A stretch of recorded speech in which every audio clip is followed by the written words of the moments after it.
Welcome to AP Biology. I want to talk today a little bit about the Hardy-Weinberg equilibrium and how it relates to microevolution.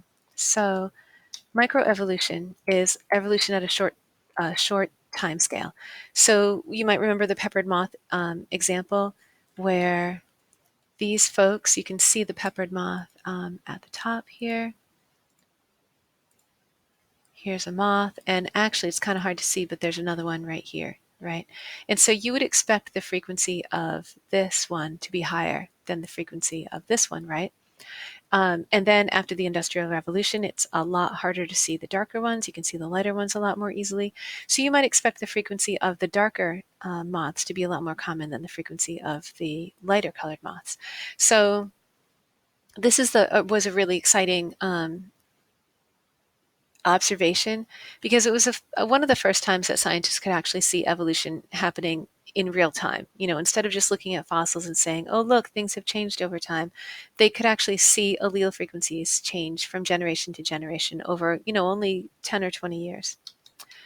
So some definitions first, because we're doing this a little bit out of order and you haven't had the genetics unit yet. So a gene is a piece of DNA that codes for some trait. An allele is a version of the gene. So if the trait is height, maybe the trait is height, and that would be the gene, right? But the allele would be, are you going to be tall or are you going to be short? Homozygous dominant would be big T, homo for same. Dominant would be the two dominant alleles. Heterozygous would be big T, little t. Remember, everyone has two alleles because they have two parents, right? Except for the sex-linked stuff, which we'll talk about later. Homozygous recessive would be little t. Homo for same, recessive means they're the little ones. So people have two alleles for every gene, unless we're talking about sex-linked genes with the X and the Y for guys. But anyway, let's just go with the autosomal ones.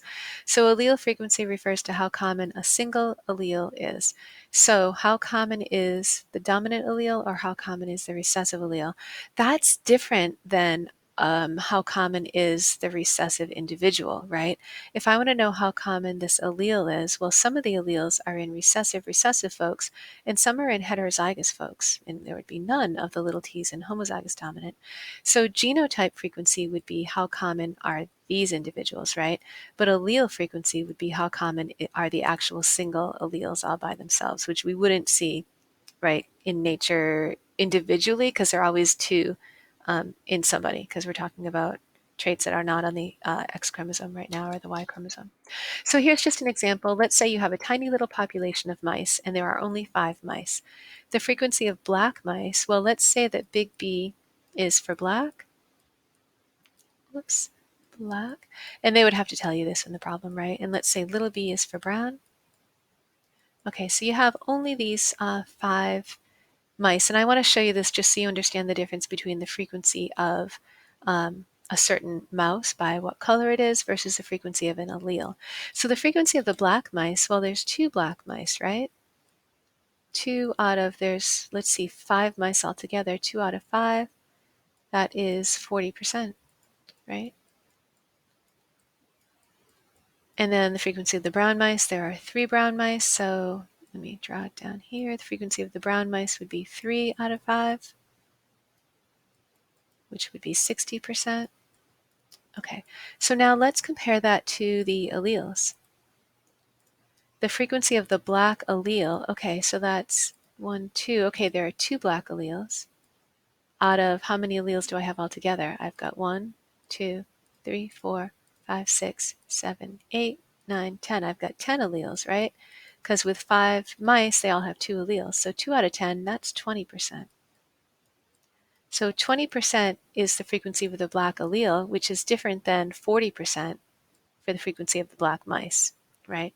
Frequency of the brown allele, if I count all of these up, 1, 2, 3, 4, 5, 6, 7, 8, there are 8 brown alleles out of all 10 alleles. So that would be 80%, which again is a different number than that 60% that I calculated earlier. So with the Hardy-Weinberg equilibrium, we're going to be able to figure out all of these things, actually, the allele frequency and the genotype and phenotype frequencies. So Hardy-Weinberg Equilibrium means that things are equal. That means there's no evolution taking place. So if you do the math for this and you figure out how frequent the dominant allele is and how frequent the recessive allele is, and then you come back in 30 years and find no change, you can say there's no evolution happening here.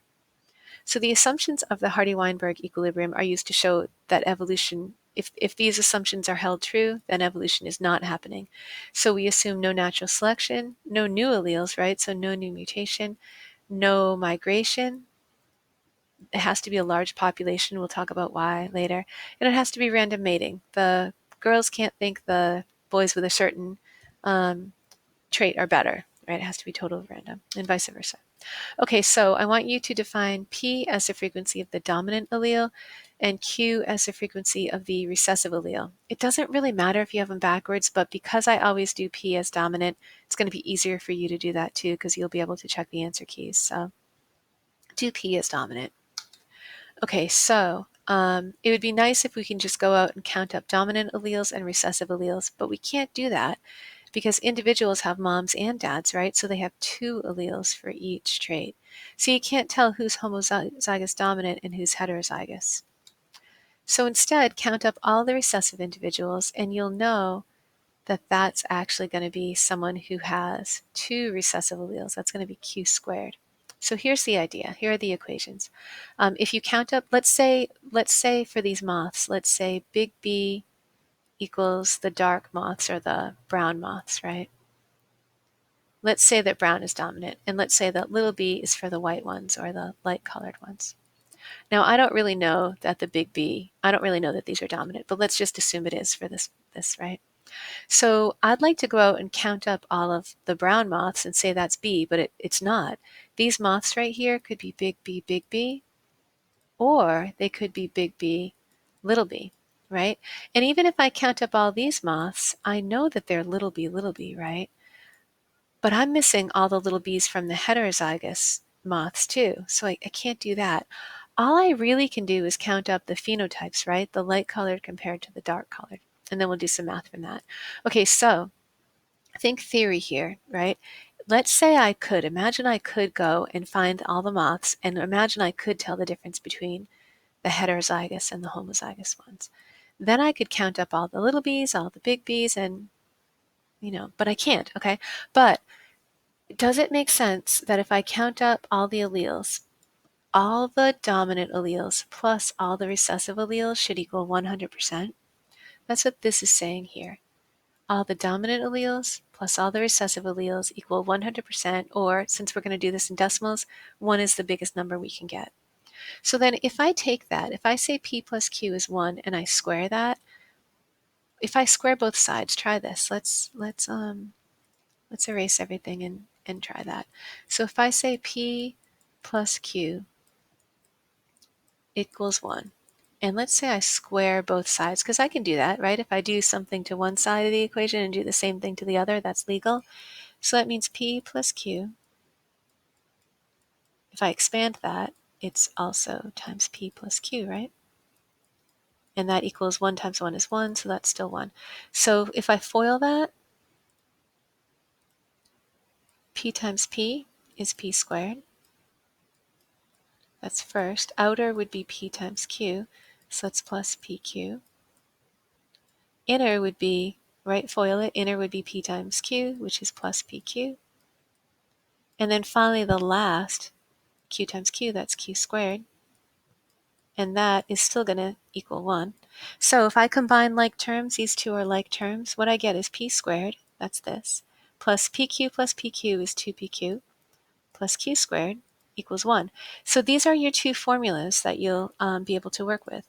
You know that P plus Q is 1 because all the dominant alleles plus the recessive alleles is 1. And then because you just saw this math, this thing is also true.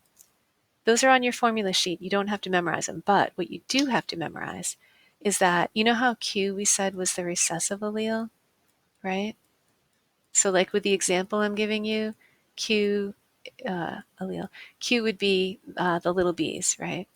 B is going to be, little b is going to be the Q's. Big B, in this case for the brown one, is going to end up equaling the P's, right? So if Q is the recessive allele, Q squared has to be the guys who are homozygous recessive, right? And then P squared will have to be the folks who are homozygous dominant, right? P squared will be, because you always have two alleles, not just one, right? One from each parent. And then 2PQ is the big B, little b, coolio, right? So here's the way I want you to approach these. First of all, write down what you know and put it in terms of P's and Q's. Usually they're going to give you the number of or the percentage of recessive individuals and the percentage of dominant individuals. So you're going to write down what you know, and then you'll have those two equations to work with. So count the dominant and the recessive individuals. Give the frequency of the recessive individuals. So you're going to find Q squared first, because they're going to usually say there are this many of the dominant phenotype, what they look like, and this many of the recessive phenotype. Everybody has two alleles, right? One from mom, one from dad. The dominant ones, you don't know if they're homo or heterozygous, right? But you can tell by the recessive ones what the little b is, right? What Q squared is. So you're going to start by saying Q squared equals the frequency of your recessive individuals. Like maybe it's 0.4 or something. And then you can take the square root of whatever that is to get Q. Once you get Q, you know that P plus Q is 1, so you can get P. And from that, now you can do P squared for the homozygous dominant, and then 2P times Q for the heterozygous, okay? So that's going to be your general way to approach these. Oops. Last thing I want to show you is this graph. This is showing you, let's see, the frequency of P. So if there's no dominant alleles and 100% are recessive alleles, then you're going to get 100% are little a.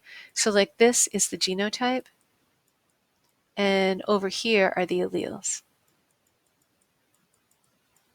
If 100% of your alleles are the dominant type, then that's the red one here. Everybody in the whole population is going to be big A, big A. There's going to be no heterozygous ones, right? The green one is the heterozygous ones, and there's going to be no little a. So if these are the genotypes, you come over here, 0, there's going to be 0 homozygous recessive, 0 heterozygous. Every single individual is going to be dominant.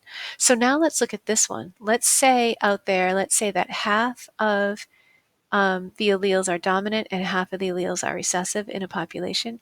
That means you're going to have about this many heterozygous folks. About 50% will be heterozygous, and somewhere around 25% will be homozygous dominant, and 25% will be homozygous recessive. So kind of a cool graph. They might ask you something about that. All right, that's the story.